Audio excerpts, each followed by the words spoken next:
Bote bandeko tozana bino elongo lelo na ye poto sola un peu makambo ya Congo et plus précisément dossier à Vital Kamerhe. Bon, Vital Kamerhe c'est un personnage à marquer politique à Congo, mais c'est un personnage un peu mystérieux. Donc lelo tongito na aborder un sujet pour tout le monde clair pour un dossier à personnage wana. Moi personnellement, comme beaucoup de Congolais, sur la scène publique, en dehors na ba coulisses, sur la scène publique, batumingi bayeba ki Kamerhe tango musée ayaki. Donc na délégation on a ba Rwandais Obayaki pour conquérir Mboka. C'est là où Kamerhe va faire son apparition.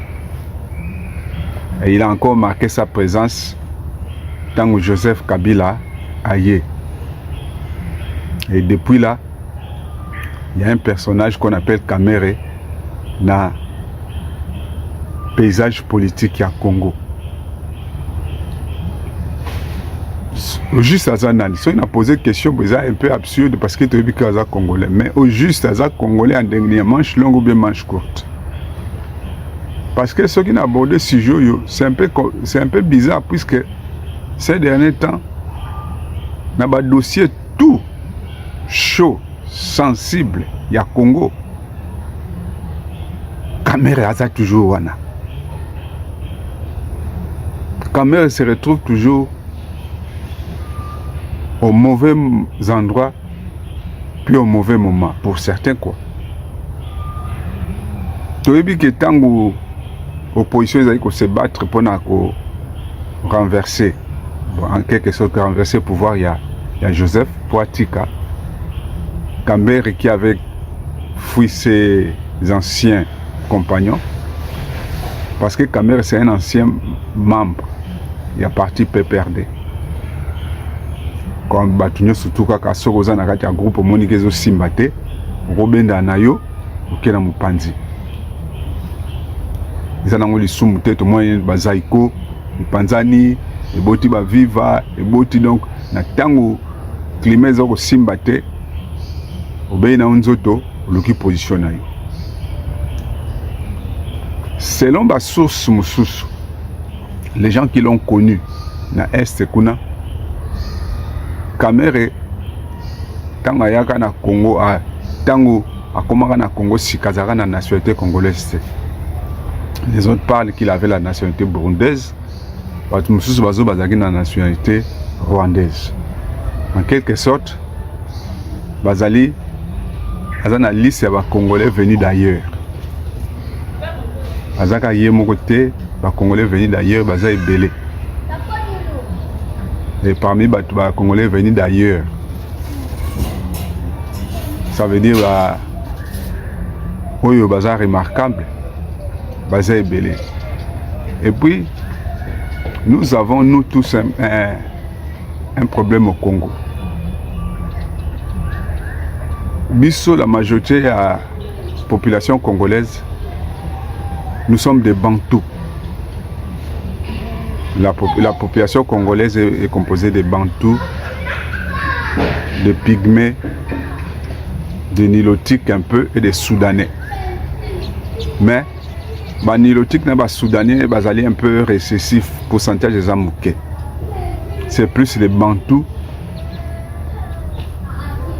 qui sont faire partie de la population du Congo. Et puis nous avons la morphologie, tant que tali biso, tu as bilongi presque moko, ba forme presque moko. Mais les nilotiques qu'on appelle souvent les gens les rwandophones, bazana la morphologie na bango, bazana la forme ya bato ba uta na Afrique de l'Est, ba Éthiopie. Donc je disais que ba nilotiques, basant la morphologie na bango propre, ils sont effilés, bilongi moulaï, solo basi na bango bazana ba bassin munene. À l'époque, quand on grandissait, quand on était encore jeune, vers les années 70, et langage moi maman il faut que so bali moi c'est rwandaise aza porte malheur yango batu mingi ba congolais mingi ba bala ba femme rwandaise à cause de ça ba femme rwandaise baza ba femme moko ba portaka mingi malheur yango mingi ba rolinga bango na mabala te. Bon habité ce qu'ils allaient vrai besoin d'ennemi, mais c'est ce qui on nous racontait. Et par rapport à caractéristique c'est facile de reconnaître un Rwandais, une Rwandaise, Nanzela.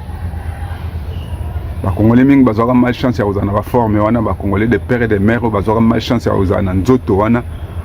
Beaucoup étaient lynchés à Kinshasa, lapidés. Je connais personnellement un ami, Azam Yombe. Azali Rwandais, Azam Yombe 100% de père et de mère. Mais il y a une malchance ya kozana nzoto loko. So moni kabo, moni loko la Kagame. Et morphologie naïe et comment des avantages pour naïe à préférer vivre naïe na Congo Brazzaville que nous vivre na Kisasa parce que soit qui na Kisasa ça va trop embêté par rapport à la forme naïe. Et ba mitu na bango ezana ba mitu moko déjà. So talika mutu oyo, oui ba o mutu na bisote. Bazana ba forme ba mitu na bango déjà yebana ke o mutu oyo. Surtout zongi na sujet à mutu na biso caméra. Talika forme la tête na ye ne lobeli. Parce que accent ya mutu. Eza lokola mudalien ya mazamba. Ali viande de brousse. Ato sukuni mabona ba détergent nini. Solo wana po elongo eza problème il faut ça ba jour po elongwa. Bato ba uta ba est kuna ba nini. Ba Rwanda, ba Burundi, même sur la Yéko Lingala, moi graine mouké ya bango kunezanga kate. Tant aux autres loboyo accent va faute. Ce que tozongi siko dossier ya caméra. Caméra a commis le cola. Mutumoko bachela fachi. Pour déranger na mandat na ye. Ye moko fachi ayebakate ou bien ayebaka ou bien ayebakate. Parce que ba acteur yo caméra posaka. Je me suis souvent posé la question, est-ce que Félix Tshisekedi Tshilombo Antoine, que nous appelons affectueusement Fachi Béton, est-ce qu'il est redevable à Vital Kamerhe? Parce que les dégâts au caméra sali depuis que Fachi a nommé le pouvoir. Ah, ce que j'ai dit, je suis sa caméra. Bien sûr, tant que je suis en Suisse, na poto kuna po bakende ko sala ba luka candidat ni nga ozala pona opposition, bazaki na ba Fayulu, na ba Bemba, ba caméra ba nini. Makamoleka kuna ninge lekaki. Panzani na bango parce que pour na pouvoir kope simba kate yesu ko bakanga bakina caméra masolo ni no abetaki na caméra concernant le pouvoir surtout bien ngote pour Fachi côté wana aza danger pour na maîtrise pour na oyeba position Fachi. Ah non, faut avoir un scanner moko molimo makasi pour comprendre Fachi. Donc accord Fachi va signer na caméra car bango mibale ba yebi. Voilà pourquoi tant que caméra commis tant que Fachi a eu poste à président de la République a été nommé caméra directeur à cabinet na carrure na ye nenga zalaki caméra n'époque wana Fachi a été nommé même premier ministre. Poste mourir danger. Mais comme pouvoir au Fachi Azouaki, ils ont pouvoir mou pesa qui est pour récupérer plus tard. Donc ils ont ma camping Fachi à gérer. Abima sta yo vandawana aux a directeur dans la cabinet. Tout commence par là. Fachi à l'époque, même Ngaï, personnellement, j'ai toujours dit que Fachi est naïf. Mais quand tu vois la manière dont il contourne les situations, Fachi est naïf, tu es bouliste, tu es boula, maté, tu es kwanganza na likasa, avana nae, azozelaga occasion moko adoda. C'est comme ça que Fachi a surprend de Bissot. Vital Kamerhe, ceux qui ont na Fachi que non, tant qu'on a comme président, yo sala bo.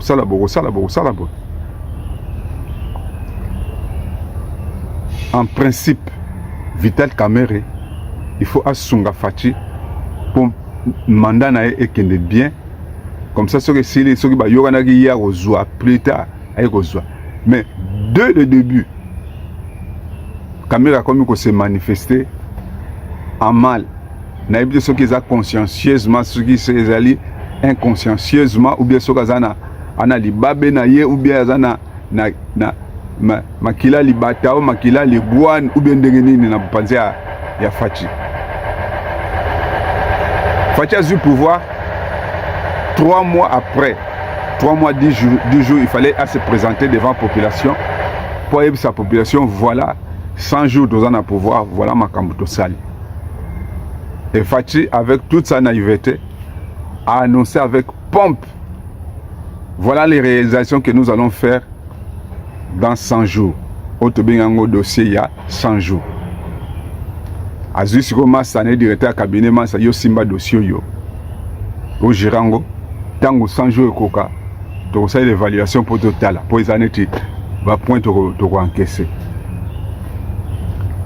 Kamerhe, je ne sais pas si c'était fait intentionnellement.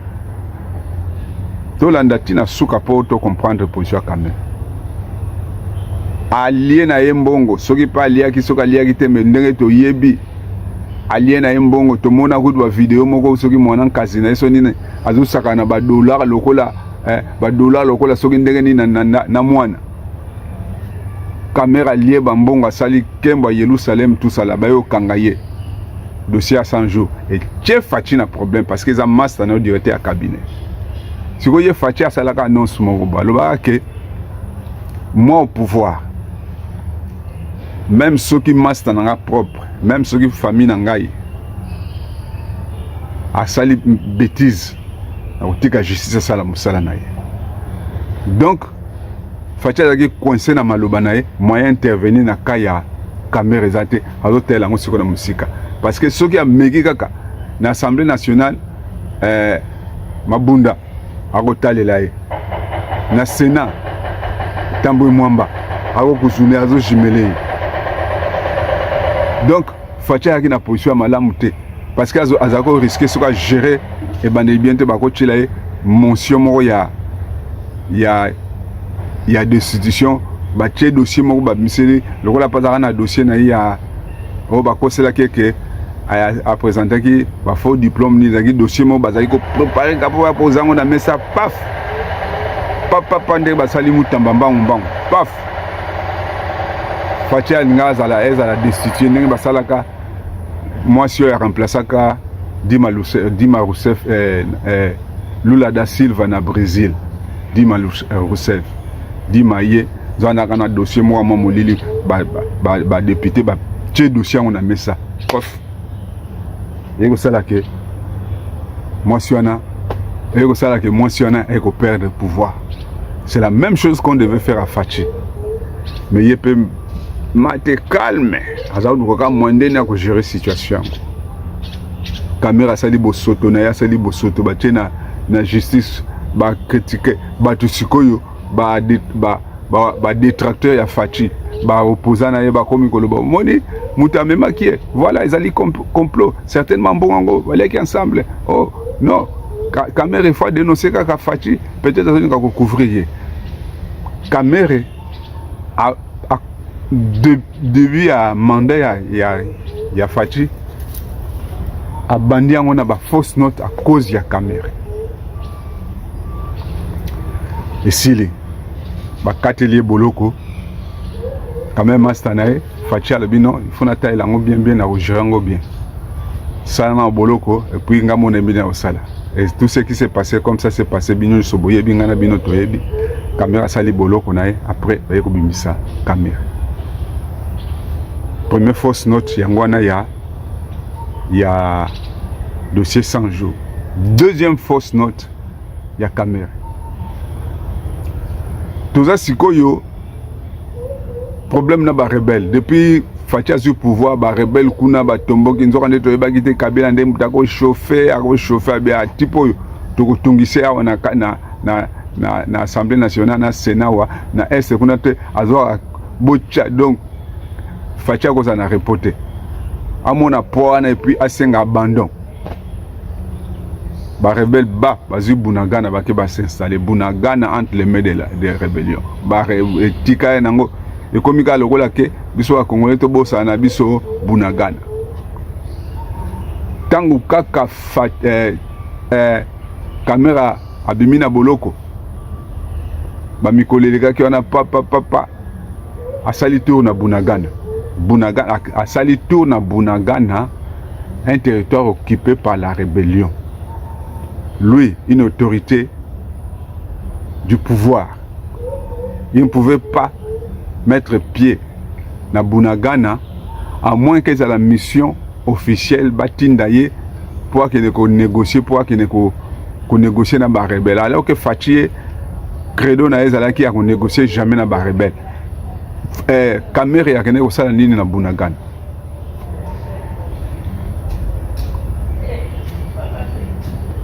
caméra a kene ko sala nini na Bunagana à côté na Bunagana asali onyo azao sala abimi na Bunagana asala même pas rapport na population asala même pas on n'a jamais compris ce que caméra est parti faire à Bunagana à côté na ye asoyena ba rebelle ba lié ba Bukari na bango kuna paf caméra yeko bima pese bango promesse nini basola ginde nini, that is the question, personne ne connaît. Mais tout le monde qui a Kabila, Hippolyte Kanembe alias Joseph Kabila asalaki ka tuna Goma ba lisum munene Kabila asalaki yangwana ememelie balongoli nini ya immunité parlementaire après le droit à sénateur à vie pour achaki ma colonie na territoire ba rebelle, territoire occupé par des rebelles, il est représenté il y a l'état qui est ça, ça veut dire que bazalaki de mèche caméra qui est ça na territoire occupé par des rebelles à côté abimi ofele, c'est que bazalaki de mèche. Et puis na yana bakate ceux qui servent à renseignement na biso méthode nini ba utiliser ba yebi yango bi ba yebite oui bazoni nga bakanga kamera loboko na kata nzungu na soupe na maboko bien ndenge nini. Deuxième fausse note ya kamera yango toujours na pouvoir ya Fatie. Donc caméra pose des actes pour mettre toujours Fatie mal à l'aise par rapport à l'opinion internationale, par rapport à sa famille politique, par rapport à l'opposition. Mais caméra yozo protéger tala qui ça momba soko télémisi 100 Congolais dans nzela otuni bango un avis sur caméra, au moins 80% batu bazana ba avis négatif envers cet homme. Alors là les moutons noirs na katia berger. Caméra bimi bano tanga bimi avani muke banomeye ministre économie. Asa mayele a maîtriser ba dossier belé. Caméra ministre économie. Troisième force note ya caméra. Étant ministre économie a combien que ça la sorti ba voyage ba conférence ba nine. Il y a eu un sommet ou bien une conférence où caméra a représenté RDC en tant que ministre économie.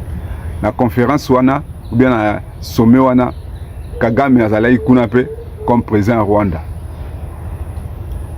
Kagame sait que son ami Fatie, le président de la République le président de la République démocratique du Congo, est en froid avec Kagame. Bangomi balé kopezo sympathie. Caméra yebi yango. Mais Kamer se permet, olé à Lukata en coulisses, il se permet au vu et au su de tout le monde. Il y a quelqu'un qui a photo na Kagame, Pesani Bambote et tout ça là, mais ça avait fait des bruits. Kagame voulait montrer quoi? Il voulait dire à Fachi que Yonde a un problème na Kagame, Ngana a un problème na Kagame. Voilà. Tant que Kagame na Kamer ba telema ki bazo solo. Tebi que Kagame va français te. Tebi que Kamer des fois il aime soit se débrouiller en anglais. Soit bazo soit en anglais, soit bazo soit en Kinyarwanda. Wana kaka, that is a question but bakoyeba.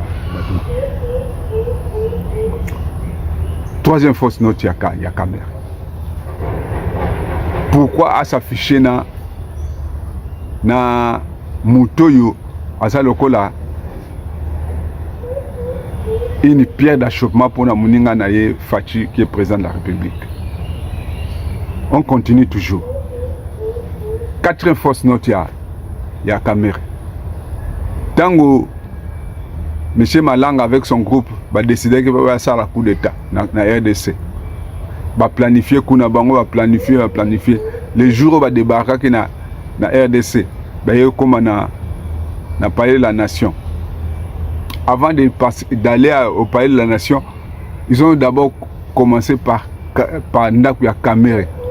Coïncidence ou bien planifié. Toujours Kamer. Qu'est-ce qui s'est passé? On n'a jamais. Est-ce que les gens ont essayé de poser la question? Pourquoi d'abord et pas Kamer?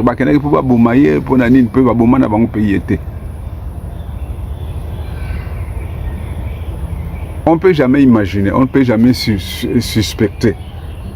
Mais on peut quand même se poser des questions. Pourquoi Batouana Bakenda quelque pas Kamer? Avant la présidence. Pourquoi Bakenda côté Msoute? Comment ils ont su pour localiser, pour connaître facilement la maison de Kamer? Puisque dans le parcours, quand on a parlé dans la nation, ça c'est une quatrième fausse note. On a Kamer. Donc, et quand tout cela se passe, quand on cite les noms de Kamer, c'est Fachi qui a fait de sorte qu'il y a du Manaboloko à réintégrer vie politique. C'est Fachi qui est le nom ministre de l'économie et il continue toujours à faire ses bêtises. Et les gens parlent. Pourquoi le président ne réagit pas? Pourquoi le président ne parle pas? Voilà.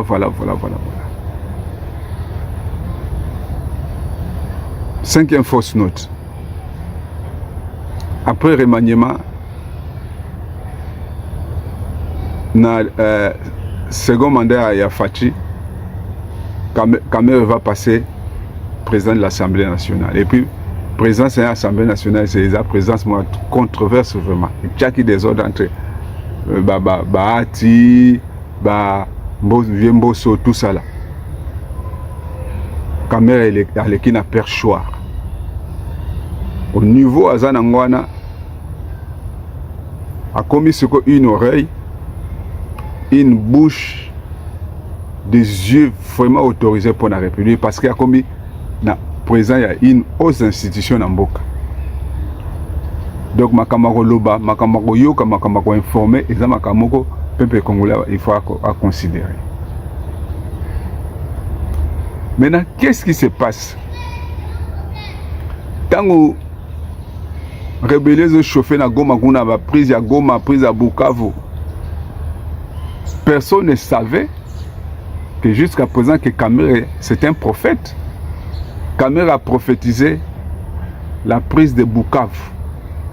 Atangi ba village eza pembeni, ya moko na moko jusqu'à ce que bazo à Bukavu avant même que quelques jours avant même que l'action se passe. A-t-il prophétisé? Fait déjà l'information. Mais s'il avait l'information, qu'il avait informé. Est-ce qu'avant Ayako annonçait qu'on a perchoir Rwanda? Est-ce qu'il a informé qui d'abord Mouninga Naye Félix? Voilà ce que je vois.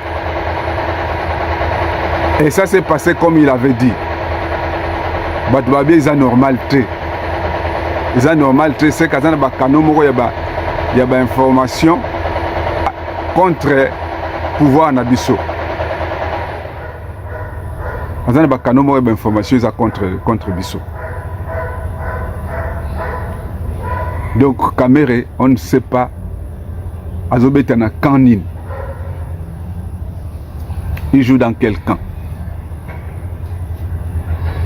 On n'a jamais su dans quel camp Kamere joue.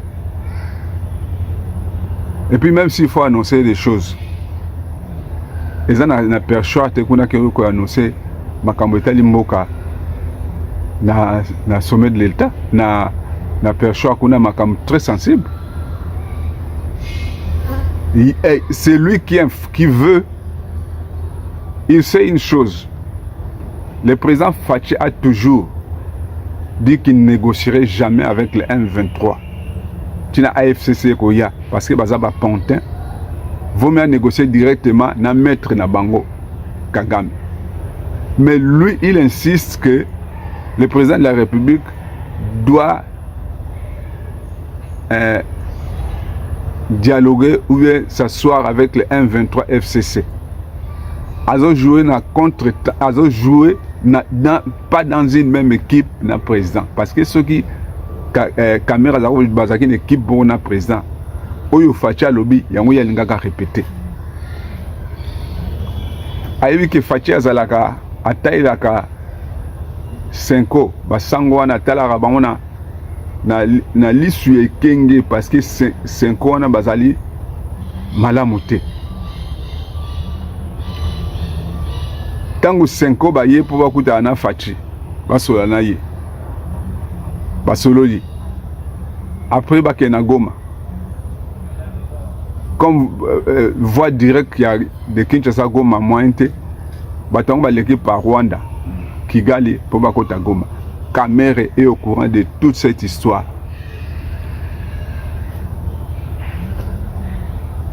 C'est quand même suspect.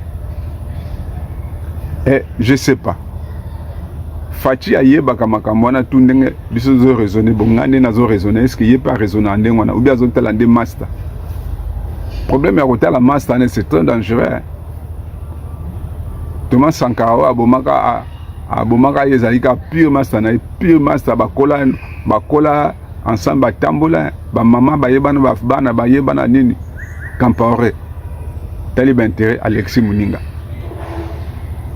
oya lingaki kala mingi Alexa Ibrahim Traoré ya Burkina pure master na ye pure master bakola ba proposer soki 5 millions de nini alinga Alexa master.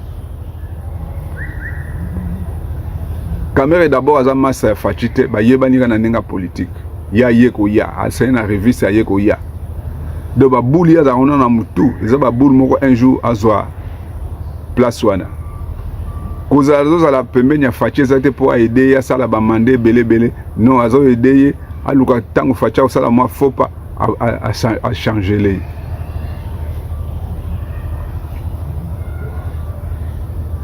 Cinquième ou je ne sais pas si sixième ou cinquième faut pas il y a Kamere. Dans le dossier il y a Mutamba. Mutamba ba rumeur bien pour na makamba et le makamba sali il faut me mailler, il faut ba sambisayer, il faut a démissionner tout ça là. Nanu kutu banquette les approfondie te bazano ne bandeli. Yé, Kamera yé devant là, il est perchoir, il dit que Mutamba va démissionner. Mais il dit que le prophète Moura a imaginé, quand bien le prophète a dit Kamera l'autre là va démissionner. Ce qui est sûr que Mutamba va démissionner, certainement dans l'instance au Congo, et qui va s'occuper d'un dossier à Mutamba. Certainement cela qui de sorte que va chailler pression jusqu'à comme un niveau de démission. C'est ce qu'ils ont réussi à faire. Donc Kamere y a comme avant. Bah détournement salamana Congo. Le déplacement est seulement dans Congo, mais c'est le seul procès, la seule procédure où il y a rapide. Et puis, tant que il y a vacances parlementaires, les alaratés. Actuellement, ils permettent de faire la mise totale.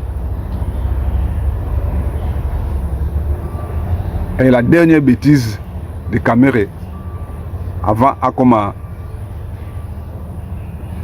reverser, vraiment à reverser, aïe du haut de son père choix là, annoncer que les soldats n'a pas fait RDC. Les soldats ont massacré 318 personnes dans Moba. Il y a un prophète, ou bien prophétisé qui est le cas, puisque Salama quitté. Porte-parole à faire RDC à l'équipe pour nous démentir. Et Baboumi la bango batouté. Il y a peut-être un côté en massacré, il y a une fausse commune. Il fallait que nous l'acceptions place. Il annonce toujours en avance les choses qui doivent arriver ou bien les choses qui vont arriver. Parce que Aza au courant, il est toujours informé de tout. Voilà le problème, il y a Vital Kamerhe. Il est président de l'Assemblée nationale.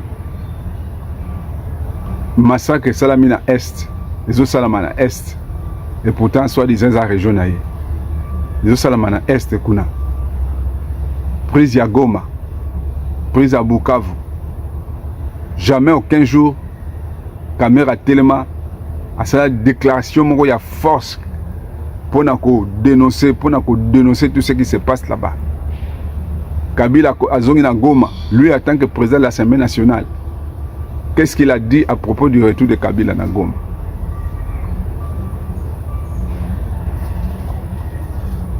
Aujourd'hui, nous sommes à...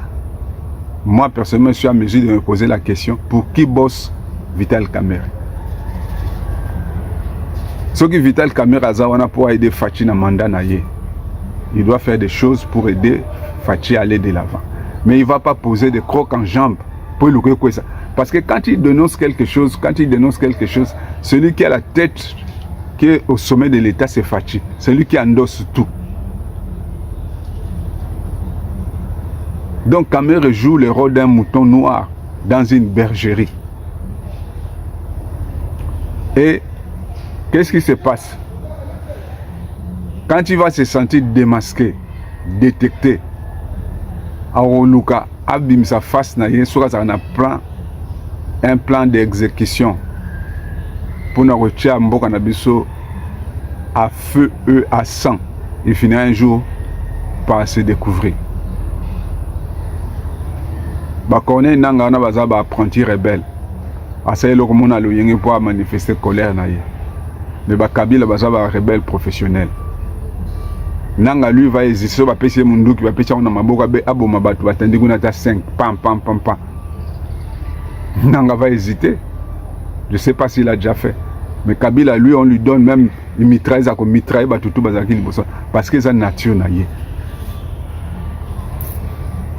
Et curieusement dans notre pays, la République démocratique du Congo, ceux qui nous créent des problèmes, ceux qui nous mettent notre pays, la République démocratique du Congo, dans des situations pas vraiment confortables, ce sont tous des Congolais, pas des pères et des mères, des Congolais venus d'ailleurs, qui ont des origines douteuses. Voilà Moïse Katumbi.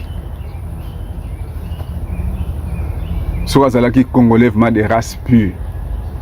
Alingaka ndima défaite na ye azeli mandat sila à se positionner batuka ba Kamerhe to ezo ba position na été il est pour Fachi pour nani pas à des deux côtés quand dans un pays quand il y a un pouvoir il y a l'opposition et la majorité tu peux jamais être neutre. Bon, président de l'Assemblée nationale il est président de l'Assemblée nationale mais il est président d'un parti politique où ces membres du parti sont dans la majorité parlementaire. Certains membres de son parti sont même dans le gouvernement de Soumino. Dans sa neutralité, il est partisan d'un pouvoir.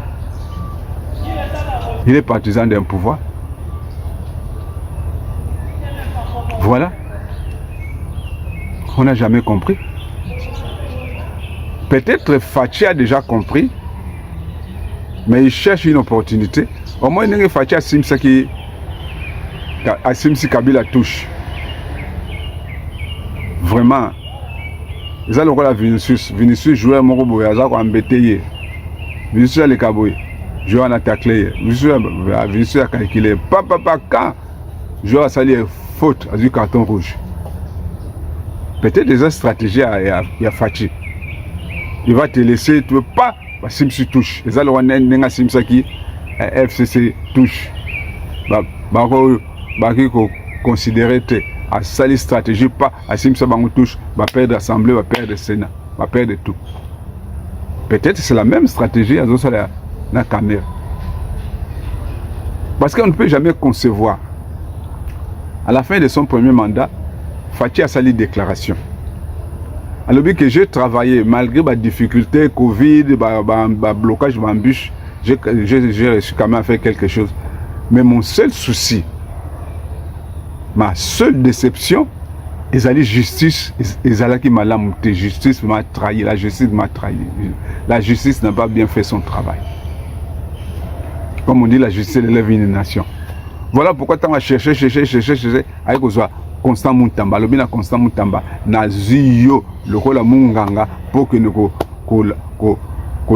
soignions justice d'un malade. Franchement parlant. Ce Congolais qui va dire qu'il n'a pas vu le travail de Constant Muntamba, c'est un Congolais de mauvaise foi. Nous avons vu, on voit tous le travail que ce garçon a fait. Ce qu'il a laissé comme résultat. Malgré la méthode, malgré sa fougue, ça veut dire que entourage naïe. Au fait, Muntamba aille dans un milieu où les gens, déjà il y a dans le mal, lui quand il vient, il enlève tout, ça dérange, ça déstabilise. Comme homme à abattre. Et ça a aussi un gouvernement, et ça dans toutes les institutions, l'autre l'a dérangé. Et Fachi Azaro Sepelandengi wana. Fachi Azaro Sepelandengi wana Muntamba Azaro Sal. Azaro supporter à distance. Et certains faits enseignent. Selon la Constitution, selon la procédure normale, Muntamba devait d'abord déposer sa démission auprès du Premier ministre chef du gouvernement parce que c'est son patron, c'est sa patronne. Madame Souminoa prend la démission de Muntamba, amène ça chez le président. Et le président va donner suite et il y aura un communiqué pour annoncer la démission de la personne concernée. Mais Muntamba, ça n'est pas le papier n'a directement à Memiango. A même pas directement à cabinet, mais directement et pas à Fachi. Muntamba, ça est tout autour de Fachi, même au niveau gouvernement, même tout autour de Azana a confiance dans Moutouté parce que c'est qui est mission très très délicate. Yom to pesa une mission difficile aussi msenga fungula ya malel to zana bombe atomique na kati. Na yepa na yo personnellement pour na pesa fungula pour son pesa mutu msuna nzela akoko esango bombe éclatée. Voilà comment il est parti directement voir Fachi. Et ils ont eu le temps de parler avec Fachi longtemps.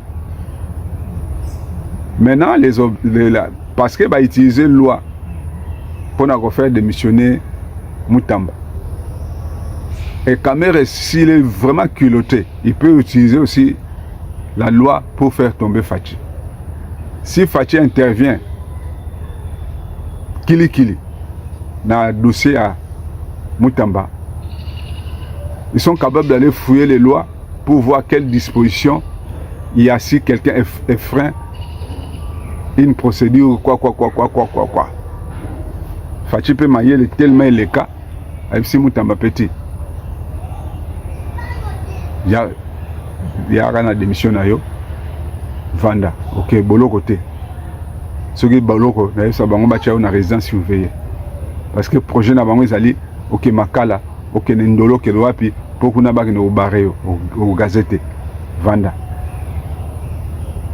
Bon, on a que Ce qui m'a alobi tika kene na procès. Certainement Facha ou Lukile va avocat ya bien. Bon ça la procès va prouver culpabilité na yo. Au cas où culpabilité na yo za prouver to za innocenté. Na ozongi sa yo na zongi sa ka caméra. Ne soyons pas surpris de voir Mutamba dans une prochaine gouvernance. Mutamba zongi le rôle la ministre. Cette fois-ci, soit zongi le rôle la ministre avec plein pouvoir. Et Soumine a tellement mal géré le dossier à Mutamba et compromettre peut venir dans le gouvernement. Et puis hier, Soumine a comme si mal vu. Hier, dossier à 145 territoires a initié quand on ministre. C'est sûr que toutes les sociétés Oyo, basala na 145 territoires na ba répondre na ba appel d'offres. Bateau basala qui de gré à gré basate.